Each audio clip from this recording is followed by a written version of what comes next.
எல்லாருக்கும் வணக்கம். இன்னைக்கு நம்ம என்ன செய்ய போறோம்னா ஒரு ஈவினிங் ஸ்நாக்ஸ் ரொம்ப ஈஸியாவும் ரொம்ப டேஸ்டாவும் இருக்கும்.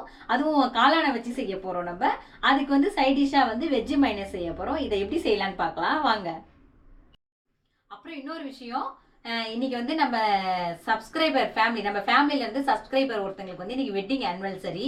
அவங்களுக்கு வந்து நம்ம சேனல் சார்பாகவும் நம்ம குடும்பத்து சார்பாகவும் அவங்களுக்கு ஒரு விஷஸ் பண்ணிடலாம். இன்னைக்கு இனிய திருமண நாள் வாழ்த்துக்கள். அவங்க பேர் வந்து கற்பகம் மணிகண்டன். ரொம்ப ரொம்ப நல்லா இருக்கணுமா, இதே போல என்னைக்கும் நல்லா இருங்க.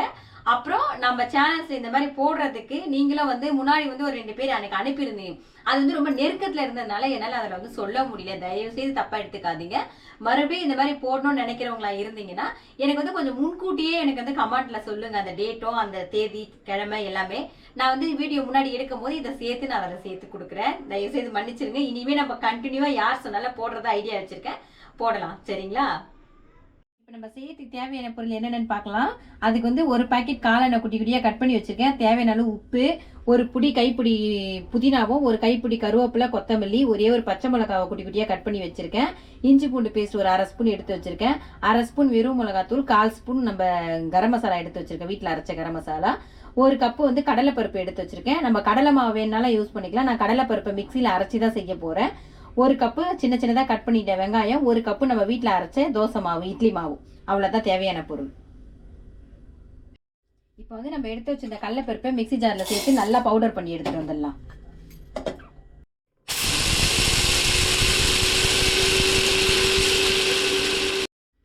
இங்கே பாருங்க, நான் எவ்வளோ மழை பவுடர் அரைச்சிட்டேன் பார்த்தீங்களா நம்ம மிக்சி ஜார்லேயே. அவ்வளோதான். இப்போ நம்ம முதல்ல ஸ்டவ் பற்ற வச்சு எண்ணெய் காய வச்சுக்கலாம். ஏன்னா எண்ணெய் காயத்துக்குள்ள நம்ம மாவை பிசைஞ்சிக்கலாம், சரியா இருக்கும். எண்ணெய் நல்லா காயட்டும். இப்போ நம்ம எண்ணெய் காயத்துக்குள்ள மாவெல்லாம் பிசைஞ்சு எடுத்துக்கலாம். நம்ம எடுத்து வச்சிருந்தோம் பார்த்தீங்களா காளானு, இந்த காளானை வந்து நான் முதல்ல வந்து உப்பு தண்ணியில் போட்டு கொஞ்ச நேரம் ஊற வச்சு, ஒரு 15 நிமிஷம் ஊற வச்சுட்டு அதுக்கப்புறம் 2-3 வாட்டி கழுவி எடுத்திருக்கேன். அந்த மாதிரி கழுவி எடுங்க. ஏன்னா காளான் வந்து அப்படியே நல்லா சுத்தமாக கழுவாமல் சாப்பிட்டா அதில் கொஞ்சம் விஷத்தன்மை இருக்கும்னு சொல்லுவாங்க. ஒரு கப்பு வெங்காயம் எடுத்து வச்சிருக்கேன், அதையும் அதுக்குள்ளே சேர்த்துக்கிறேன். நான் அந்த புதினா ஒரு கப்பு ஒரு புடி எடுத்து வச்சிருந்தேன், அது ஒரு புடி கருவேப்பிலை கொத்தமல்லி அதையும் சேர்த்துக்கிறேன். ஒரு பச்சை மிளகாவையும் சேர்த்துக்கிறேன். இஞ்சி பூண்டு பேஸ்ட்டு, கரம் மசாலா, மிளகாத்தூள் அதையும் சேர்த்துக்கிறேன். நம்ம அரைச்சி வச்சுருந்த மாவையும் சேர்த்துக்கிறேன். சேர்த்துட்டு ஒரு கப்பு மாவு, நம்ம இட்லி மாவு உப்பு சேர்த்து அரைச்சி வச்சிருந்தா. இதை எதுக்காக சேர்க்குறோன்னா, நம்ம அரிசி மாவு இதில் இல்லை, அரிசி மாவும் வரும், உளுந்து மாவும் இருக்குது. அதனால ஒரு மாதிரி சாஃப்டாக இருக்கும் நம்ம அந்த ஸ்நாக்ஸ் செய்யும் போது. அதனால் சாப்பிட்றதுக்கு நல்லா ஜம்முன்னு இருக்கும். இப்போ இதுக்கு தேவையான அளவு உப்பு சேர்த்துக்கலாம் நம்ம. அவ்வளோதான். இதை நல்லா பிசைஞ்சிக்கலாம். நம்ம மாவில் தண்ணி இருக்காதனால தண்ணி போடாமல் முதல்ல பிசைஞ்சிப்போம். அதுக்கப்புறம் தேவைன்னா தண்ணி தெளிச்சிக்கலாம். ரெடிமேட் கடலை மாவு வாங்கவே வேண்டாம். ஆமாம், பஜ்ஜிலாம் போடுறதா இருந்தாலும் நான் இப்படி தான் செய்வேன். வீட்லேயே நான் பொடி பண்ணிவிட்டு பஜ்ஜி சுட்டுக்குவேன். கடையில் மாவு வாங்கவே மாட்டேன். ஏன்னா நம்மளுக்கு ஈஸியாக வரும். இது நல்லா டேஸ்ட்டாகவும் இருக்கும் நம்ம வீட்டில் அரைச்சி செய்கிறது எப்போவுமே. பார்த்தீங்களா, நான் தண்ணியே ஊற்றலை, கரெக்டாக வந்துருச்சு பாருங்கள். காளானில் இருந்த தண்ணி நம்ம மாவு ஊற்றணும், எல்லாம் சேர்ந்து சூப்பராக வந்துருச்சு பாருங்கள். இங்கே பாருங்கள், நல்லா பிசைஞ்சாச்சு. இதை வந்து நம்ம காளான் பகடான்னு சொல்லிக்கலாம், காளான் பால்ஸ்னு சொல்லிக்கலாம், அப்புறம் காளான் மெது போண்டான்னு சொல்லிக்கலாம். அப்படி அவ்வளோ நல்லா இருக்கும். இது நம்ம இஷ்டம் தான் பேர், நம்ம இஷ்டம் என்ன வேணாலும் வச்சுக்கலாம். சாப்பிட போகிறது நம்ம தானே, சரிங்களா? இப்போ எண்ணெய் காஞ்சிருச்சு, நம்ம போட்டுக்கலாம். இந்த பாருங்க, இப்படி சின்ன சின்னதாக இப்படியும் போட்டுக்கலாம். வேணா நீங்கள் இப்படி பால்ஸ் மாதிரி குட்டி குட்டியாக இப்படி பால்ஸாகவும் போட்டுக்கலாம். எல்லாமே நம்ம விருப்பம் தான். எப்படி செஞ்சாலும் டேஸ்ட் அட்டகாசமாக இருக்கும். வடை மாதிரியும் போட்டுக்கலாம், வடை மாதிரியும் தட்டி போட்டுக்கலாம், காளான் வடைன்னு சொல்லிக்கலாம். அவ்வளோதான், எல்லாமே நம்ம விருப்பம் தான். ஆனால் டேஸ்ட் செம்ம சூப்பராக இருக்கும். இது டக்குன்னு உள்ளே வந்தவா கிச்சனுக்குள்ளே ஏதாவது ஒரு ஸ்நாக்ஸ் சாப்பிடணும்னு சொன்னால் நம்ம இந்த மாதிரி செஞ்சு கொடுக்கலாம். ஸ்கூலுக்கு போயிட்டு வர குழந்தைங்களுக்குலாம் இப்பெல்லாம் செஞ்சு தரலாம். ஆஃபீஸ் போயிட்டு வரவங்களுக்கும் செஞ்சு கொடுக்கலாம், வீட்டில் இருக்கிறவங்களுக்கு கூட செஞ்சு கொடுக்கலாம், தப்பி இல்லையே.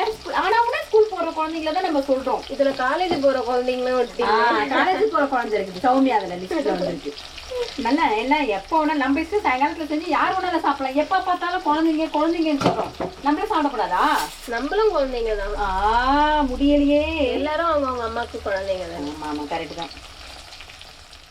இங்கே பாருங்க, அந்த பக்கம் செவந்துருச்சு, நம்ம திருப்பி விட்டுக்கலாம். எவ்வளோ சூப்பராக இருக்குது பாருங்க. வாசனை வேற பயங்கரமா வருது, மூக்க தொலைக்குது. சீக்கிரம் பொடிச்சிட்டு சாப்பிடணும். மூக்க தொலைச்சிருச்சா? ஆமா. எங்க தொலைச்சிட்டீங்க? ஐயோ காமெடி. ஆமாடி, நல்லா இருக்குடி. போலீஸ்ல கம்ப்ளைண்ட் கொடுக்கலாம். ஆமா மூக்க தொலைக்குது. ஆமா தொலைச்சிருச்சு. நல்லா தாண்டி இருக்கு. நீங்களா எது டிஷ் நல்லா இருக்கா இல்ல மூக்கு நல்லா இருக்கா? ஒரு காமெடியும் நல்லா இருக்கு, டிஷ்ஷும் சூப்பரா இருக்கு. செம்ம வாசனை வர பயங்கரமா இருக்கு. செம்ம டேஸ்டா இருக்கு சாப்பிட்றதுக்கு. கொஞ்சமா செஞ்சாலே நிறைய சாப்பிட போல தோணும் நமக்கு எப்பவுமே. இது அப்ப நிறைய செய்யுங்க. நிறைய தான் செய்யறேன். பாருங்க நல்லா செவந்துருச்சு. இதை எடுத்துக்கலாம். நம்ம நல்லா எண்ணெய் வடிச்சுட்டு எடுத்துக்கலாம்.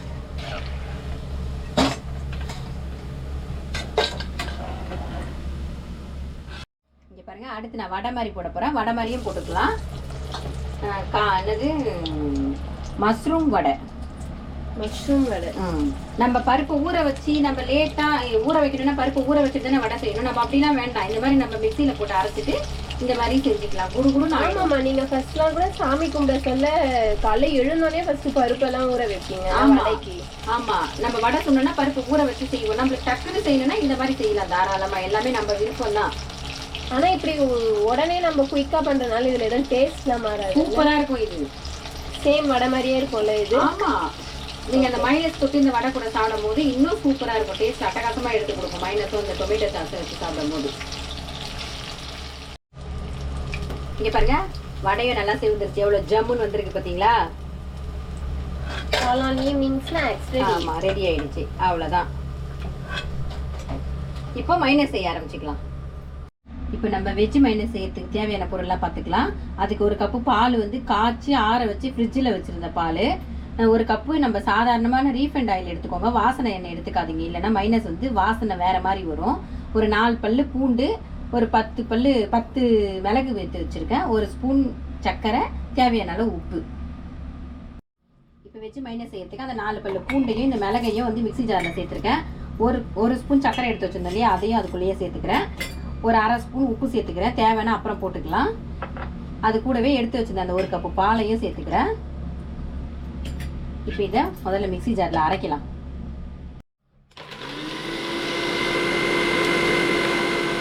நம்ம ஊற்றின பால், மிளகு, பூண்டெல்லாம் நான் வந்து ஒரு நிமிஷம் நல்லா அரைச்சி எடுத்துட்டேன். இப்போ எடுத்து வச்சிருந்த எண்ணெயை அதுக்குள்ளே சேர்த்துக்கிறேன். சேர்த்து சும்மா இப்படி இந்த நம்ம ட்ரையில் போடுவோம்ல அந்த மாதிரி வந்து ஒரு 10 வாட்டி பண்ணி எடுத்துக்கலாம். போதும். இங்கே பாருங்க எவ்வளோ சூப்பராக வந்துருச்சு மைனஸ். இங்கே பார்த்தீங்களா எவ்வளோ திக்கா ஜம்முன்னு இருக்குது. நான் சொன்னா போல் நீங்கள் 10 வாட்டி அப்படி ட்ரை பண்ணிடுங்க. அதை 10 நிமிஷம் 10 செகண்டு. அப்படி உங்களுக்கு 10 செகண்ட் வரலையா 1 2 3 10 வரைக்கும் எண்ணிக்கிட்டே அரைங்க. அதுக்கு மேலே அரைச்சிங்கன்னா ரொம்ப இலகுன மாதிரி தண்ணி ஆகிடும். இந்த மாதிரி திக்காக வராது மைனஸு. அவ்வளோதான், நம்மளுக்கு மைனஸும் ரெடி ஆகிடுச்சு. அவ்வளோதான். ஈஸியாக நம்ம வீட்டில் இருக்கிற பொருளை வச்சு ஈஸியாக வந்து காளான் பகடானும் காளான் வடையும் செஞ்சாச்சு. Veg minus. இது நான் சாதாரணமாக பசங்க மைனஸ் வாங்கிட்டு வந்தாலும் வீட்டில் அந்த முட்டை போட்டு செய்வாங்க, அது எனக்கு பிடிக்காது. வெஜிடேரியன் செம்ம டேஸ்ட்டாக இருக்கும். இது கூட இந்த மாதிரிலாம் தொட்டு சாப்பிடும்போது செம்ம ஜம்முன்னு இருக்கும். இதே மாதிரி எல்லாரும் செஞ்சு பாருங்கள். செஞ்சு பார்த்துட்டு எப்படி இருக்குன்னு கமெண்ட்டில் சொல்லுங்கள். லைக் பண்ணுங்கள், ஷேர் பண்ணுங்கள். நம்ம சேனலை சப்ஸ்கிரைப் பண்ணாதவங்களா இருந்தால் சப்ஸ்கிரைப் பண்ணுங்கள். மறுபடியும் அடுத்த வீடியோவில் பார்க்கலாம். பாய்.